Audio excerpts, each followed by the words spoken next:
ప్రేమగల తండ్రి, మహోన్నతులైన దేవ, భూమి ఆకాశములకు సృష్టికర్త అయిన యేసుప్రభా, రాత్రంతా మమ్మలను కుటుంబములను కాపాడి భద్రపరిచి మరొక నూతన దినాన్ని మా జీవితంలో మాకు అనుగ్రహించినందుకు స్తోత్రాలు. ఈ యొక్క ఉదయకాల సమయంలో మీ సహాయం కొరకే ప్రార్థిస్తున్నాం నాయన. మరి మమ్మల్ని నడిపించే నీ వాక్యం ద్వారా మాతో మాట్లాడుతురండి. మరి ఎవరి సమస్యలు ఇబ్బందుల్లో ఉన్నారు, అక్రత కలిగి ఉన్నారు, వారి అక్రతను బట్టి, వారి సమస్యలను బట్టి నీ వాక్యం ద్వారా మాతో మాట్లాడుతురండి.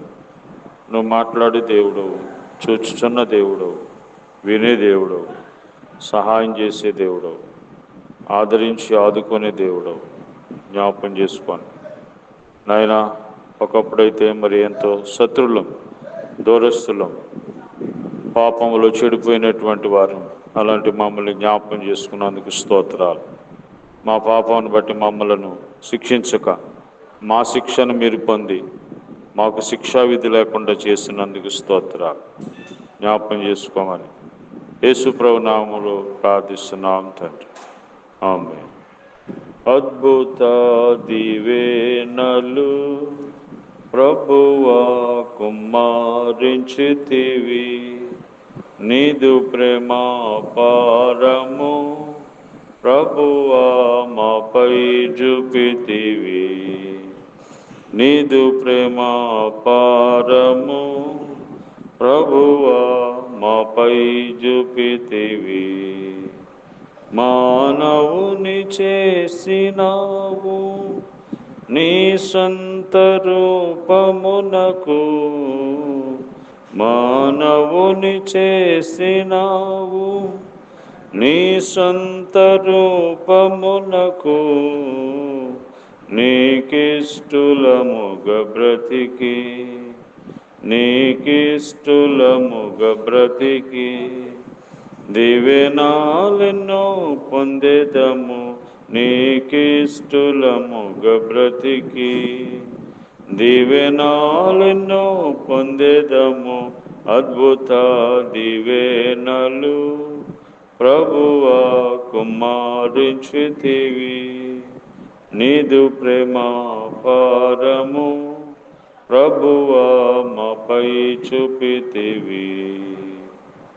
ఆశీర్వాదముల కొరకు పిలువబడి ఉన్న మనము, ఆశీర్వాదముల కొరకు పిలువబడి ఉన్న మనము, ఆజ్ఞలను నెరవేర్చినచో, ఆజ్ఞలను నెరవేర్చినచో దివెనాలెన్నో పొందేదము. ఆజ్ఞలను నెరవేర్చినచో దివెనాలెన్నో పొందేదము. అద్భుత దివెనలు ప్రభువా కుమారించితివి, నీదు ప్రేమ పారము ప్రభువా మాపై చూపితివి. నీదు ప్రేమ పారము ప్రభువా మాపై చూపితివి. దేవుని పరిశుద్ధ గ్రంథమైన బైబిల్ నుండి ఈరోజు దేవుడు మన కొరకు సిద్ధపరిచిన వాక్య భాగము రూతు గ్రంథము 1వ అధ్యాయం 9వ వచనం. మీలో ఒక్కొక్కతే పెండ్లి చేసుకుని తన ఇంట నెమ్మది నొందినట్లు యెహోవా దయచేయునుగాక అని వారితో చెప్పి వారిని ముద్దు పెట్టుకొనెను.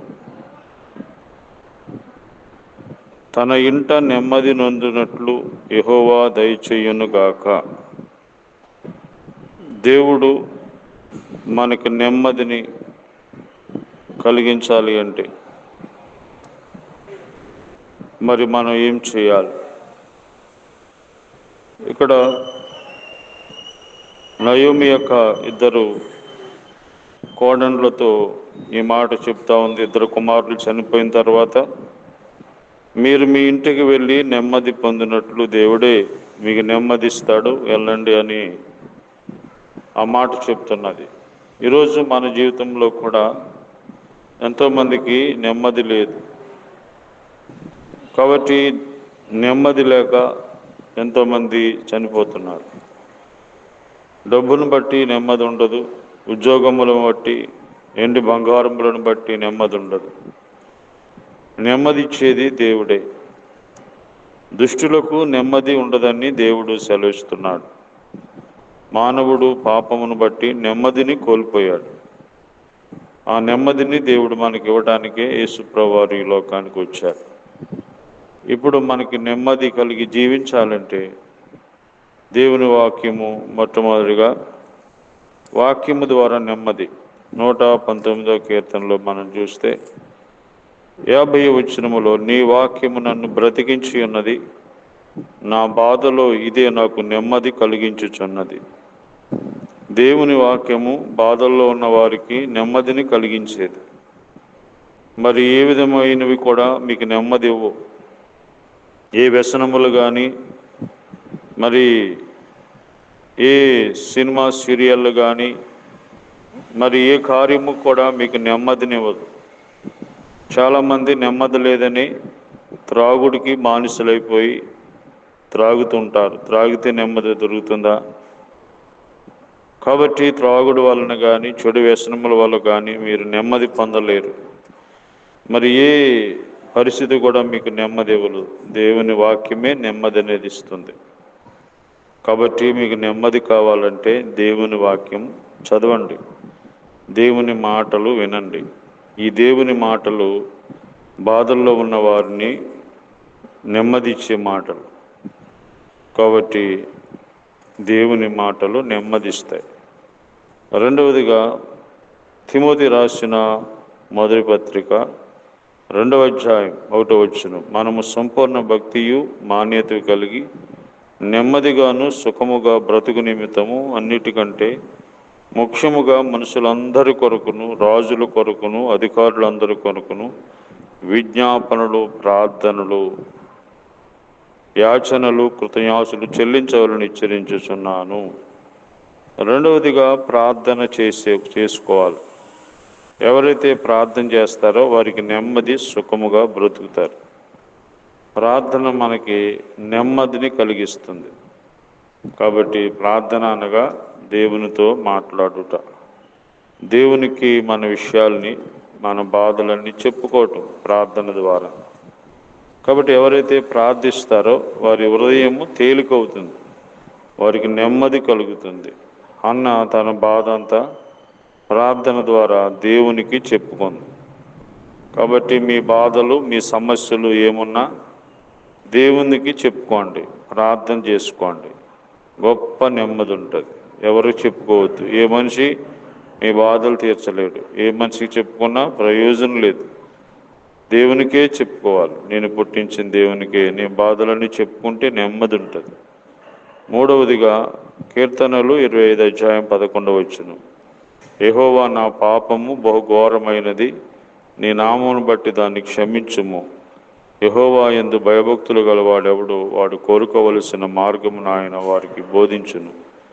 అతని ప్రాణము నెమ్మదిగా ఉండును, అతని సంతానం భూమి మీద స్వతంత్రించుకొనును. పరిశుద్ధత వలన నెమ్మది కలిగి ఉంటాం. కాబట్టి ఇక్కడ ఈ భక్తుని పాపాలు బహుఘోరమైనవి, అవి క్షమించబడ్డాయి. అప్పుడు ఆయన ప్రాణానికి నెమ్మది దొరికింది. పరిశుద్ధత వలన నెమ్మది కలిగి జీవిస్తాం. పాపం ఉన్నంత వరకు మనిషికి నెమ్మది ఉండదు. పాపం ఉన్నంత వరకు, పాపంలో జీవిస్తున్నంత వరకు మనిషి నెమ్మదిగా బ్రతకలేడు. ఆ పాపం అతన్ని కలవరం కలిగిస్తుంది, మనశ్శాంతి లేకుండా చేస్తుంది, దుఃఖభద్రుడిగా ఉన్నట్లుగా చేస్తుంది. కాబట్టి పరిశుద్ధత వలన మరి మనం నెమ్మదిగా ఉంటాం. కాబట్టి దేవుడు మన పాపములను క్షమించేవాడు. క్షమించడానికి రక్తమంతా చిందించారు. నీ పాపాలు మరి ఏ విధంగా పరిహారం చేయబడవు. కాబట్టి నీ పాపాలు పరిహారం చేయబడవలసింది యేసుప్రభు రక్తంలోనే. మనం బ్రతికుండగానే మనం పాపాలు పరిహారం చేసుకుని పరలోక రాజ్యం కొరకే సిద్ధపడాలి. ఆ విధంగా దేవుడు మన జీవితంలో నెమ్మదిని కలిగించేటువంటి 3 సంగతులను దేవుడు జ్ఞాపం చేశాడు. మొదటిగా వాక్యము చదువుకోవాలి, రెండవదిగా ప్రార్థన చేసుకోవాలి, మూడవదిగా పరిశుద్ధత కలిగి జీవించాలి. ఆ విధంగా జీవించినప్పుడు మనకి నెమ్మది దేవుడు ఇస్తాడు. ప్రేమగల ప్రభువా, నెమ్మదినిచ్చే దేవుడు నాయన, మరి నెమ్మది కలిగి ఉండాలంటే వాక్యం చదవాలని, ప్రార్థన చేసుకోవాలని, పవిత్రంగా ఉండాలని మాట్లాడుతూ వచ్చారు. ఈరోజు ఎంతోమందికి నెమ్మది లేదు, నెమ్మది లేక ఆయన జీవిస్తూ ఉన్నారు. నెమ్మది లేదని చాలామంది చనిపోతున్నారు. ప్రభా, వారందరికీ మీ నెమ్మది దయచేయండి. వారిలో ఉన్న పాప దోషాలన్నీ తీసివేయండి. మా దేశం, మా రాష్ట్రము, గ్రామ ప్రజలు, ప్రతి కుటుంబాన్ని కూడా నెమ్మది కలిగి ఉండడానికి సహాయం చేయండి. మనశ్శాంతి దయచేయండి. జ్ఞాపం చేసుకోండి. రోగులను స్వస్థపరచండి. దూరదేశంలో ఉన్న వాళ్ళని కాపాడండి. చదువుకున్న వాళ్ళకి మంచి జ్ఞానం దయచేయండి. హాస్టల్లో ఉన్న బిడ్డలు, అలాగే ఇంకా మరి పనుల్లో ఉన్న వారందరికీ సహాయం చేయమని యేసు ప్రభు నామములో ప్రార్థిస్తున్నాం తండ్రి. ఆమేన్. తండ్రి అయిన దేవుని ప్రేమ, ప్రభువైన యేసుక్రీస్తు వారి కృప, పరిశుద్ధాత్మ సహవాసం ఈ రోజంతా మనకి తోడైండి కాపాడును గాక. ఆమేన్.